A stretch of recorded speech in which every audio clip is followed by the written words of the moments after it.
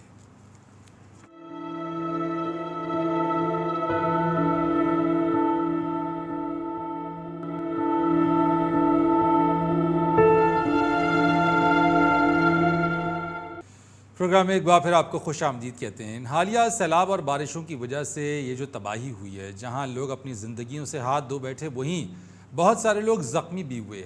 آفت اتنی اچانک تھی کہ لوگوں کو اندازہ ہی نہ ہو سکا کہ وہ اپنی جان کیسے بچائیں، اور اگر کچھ اس میں کوشش بھی کر گئے تو وہ زخمی ہو گئے۔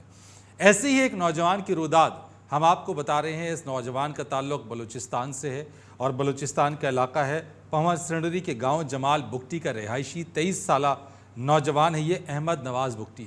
ہم محاورے میں تو کہتے ہیں کہ کمر ٹوٹ گئی، لیکن اس نوجوان کی، جسے حقیقت میں اس سیلاب نے دیوار جب گری، سیلاب آیا، بارش ہوئی تو اس کے مکان کی دیوار گرنے کی وجہ سے اس کی کمر ٹوٹ گئی، اور یہ بیچارہ اپنے بوڑھے ماں باپ کے ساتھ جیکب آباد کی بائی پاس کے سڑک کنارے بیٹھا ہے، امداد کا منتظر ہے، علاج کا منتظر ہے، دہائی دیتا ہے، پکارتا ہے، لیکن مدد کو کوئی نہیں آتا۔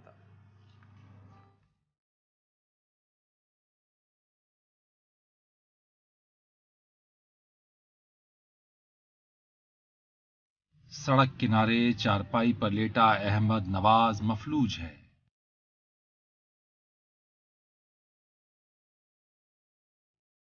اس نوجوان نے بوڑھے ماں باپ کا سہارا بننا تھا، آج خود سہارے کی تلاش ہے۔ بوڑھے ماں باپ بیٹے کے علاج کے لیے در بدر ٹھوکریں کھا رہے ہیں۔